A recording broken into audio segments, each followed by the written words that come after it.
அச்சோ, மாகாணத்திடம் கேட்க வேண்டும். நான் திணைக்களத்திற்கு உரியவன். நான் ஒரு வைத்தியனாக என்னுடைய நோயாளிக்கு செய்ய வேண்டிய சிகிச்சைகளுக்கான வசதிகளை காணவில்லை. நெஞ்சு பொறுக்கவில்லை ஐயா. இந்த நிலை கெட்ட மனிதரை தனியார் வைத்தியசாலையில் மூழ்கி கிடக்கக்கூடிய நரம்பியல் நிபுணரை பற்றி நாங்கள் பேசுகிறோம். அலாமலாக்கப்பட்டோரை பற்றி, யுத்த வடுக்களை பற்றி பேசுகின்றீர்கள். நாளை அவனுடைய மகன் வருகின்ற பொழுது அந்த தாய் இருக்க வேண்டும் என்று சொன்னால் அதற்கான நிவாரணங்களை கொடுக்க தவறிவிட்டு இன பிரச்சனை என்று வந்தேன் என்றால் எது ஐயா எங்களுக்கு அன்றாட பிரச்சனை? சுண்ணாம்புக்கல் அகழ்வு இடம்பெறுகின்றது. அதனூடாக என்னுடைய சந்திரசேகர் சொல்கின்றார், சுண்ணாம்புக்கல்லை அகழ்ந்தவர்களை விட இங்கு நாங்கள் பாரியதாக குற்றம் சுமத்த வேண்டியது யாரிடம் என்று கேட்டால் இங்க இருக்கக்கூடிய அரசு உத்தியோகத்தர்களுடைய அர்ப்பணிப்பில்லாத செயற்பாடும் அசண்டையினமும் தான். சம்பளம் இல்லாமல் வேலை செய்யுமாறு வற்புறுத்தி கையெழுத்து வாங்கக்கூடிய வைத்திய பணிப்பாளர்கள் இருக்கின்ற இடத்திலே மாவட்ட ஒருங்கிணைப்பு குழு கூட்டம். ஜனாதிபதி கேட்கிறார், வீதி அபிவிருத்திக்கு உங்களுக்கு எவ்வளவு நிதி வேண்டும்? பொறுப்பதிகாரியினுடைய பதில், அச்சோ, மாகாணத்திடம் கேட்க வேண்டும். நான் திணைக்களத்திற்கு உரியவன்.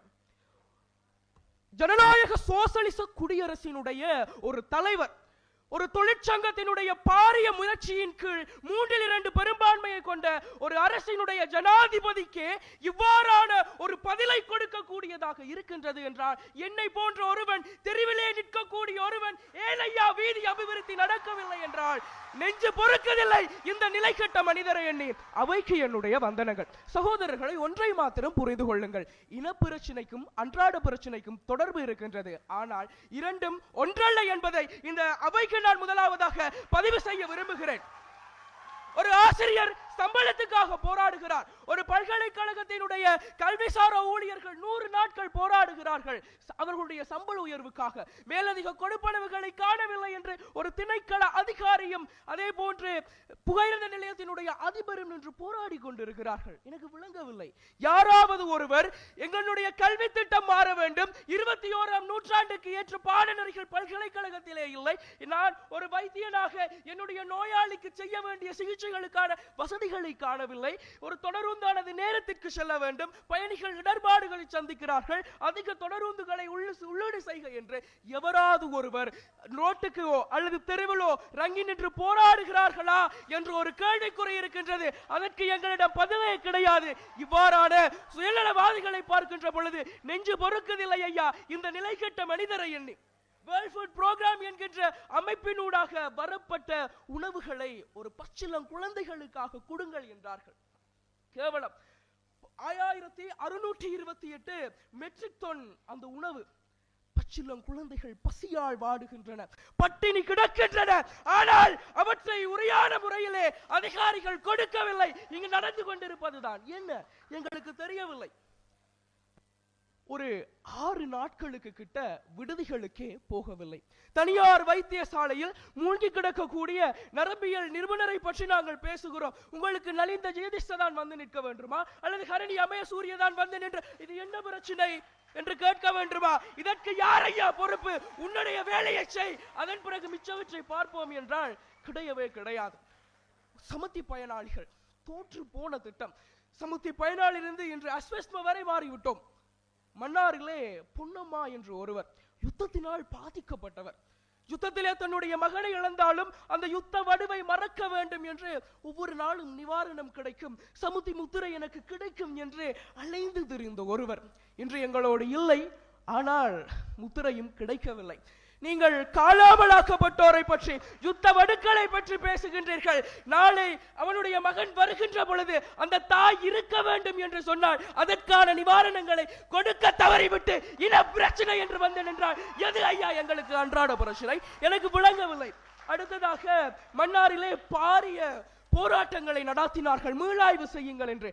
ஆனால் எதுவுமே இங்கு இடம்பெறவில்லை. அம்பாறையிலே கடற்தொழிலாளர்கள் வாழ்வியலை துளைத்து நிற்கின்ற ஒரு தந்தை தன்னுடைய அடுத்த வேளை சாப்பாட்டுக்காக மகன் ஏங்கிக் கொண்டு நிற்கிறான். ஆனால் வலைகளையும் சரி பொருளாதார உத்திகளையும் ஒரு சமுத்தி உத்தியோகத்தர் கொள்ளையடித்து விட்டு சென்றார். அம்பாறையிலே இடம்பெற்ற போராட்டம் அதற்கு சாட்சி. என்னதான் நடந்து கொண்டிருக்கின்றது எங்களுக்கு தெரியவில்லை. தனிச்சிங்கள சட்டமா? இந்த தனிச்சிங்கள சட்டத்தினை என்கியூ டயஸ் என்கின்ற ஒரு அரசு செயலாளர் தொடக்கி வைக்கிறார். அதன் பின்புதான் உங்களுடைய ஜே.ஆர். ஜெயவர்தன மலையகத்தினுடைய பிரச்சனையை பற்றி பேசுகிறீர்கள். 1000 ரூபாய் கொடுப்பனவு ஏன் வரவில்லை? நான் கேட்கிறேன், அவர்கள் ஏன் இன்று வரை தேயிலையை பறித்துக் கொண்டிருக்கிறார்கள்? அவர்கள் கல்வி கற்க வேண்டாமா? அவர்கள் நல்ல உத்தியோகத்திற்கு போக வேண்டாமா? காரணம், முழுக்க முழுக்க அரசு உத்தியோகத்தர்கள் ஒழுங்காக செயற்படாத விடம். சர் கந்தையா வைத்தியநாதன் ஒரு அரசு உத்தியோகத்தர் என்ன செய்கிறார் தெரியுமா?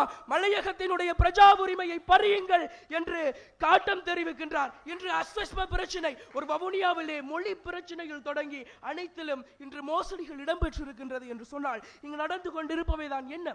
சுண்ணாம்புக்கல் அகழ்வு இடம்பெறுகின்றது. அதனூடாக என்னுடைய சந்திரசேகர் சொல்கின்றார், சுண்ணாம்புக்களினை அகழ்ந்தவர்களை விட இங்கு நாங்கள் பாரியதாக குற்றம் சுமத்த வேண்டியது யாரிடம் என்று கேட்டால் இங்க இருக்கக்கூடிய அரசு உத்தியோகத்தர்களுடைய அர்ப்பணிப்பில்லாத செயற்பாடும் அசண்டையினமும் தான் காரணம் என்கிறார்.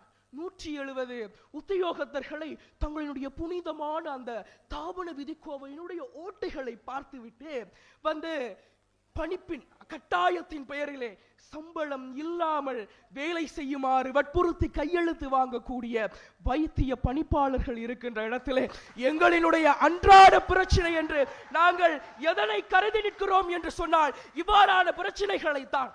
இதனை விட மிகப்பெரியதொரு விடயம், என்னுடைய அம்மா என்னுடைய அப்பா எல்லோருமே இவ்வாறானவர்கள் தான் என்பதுதான் நிதர்சனம்.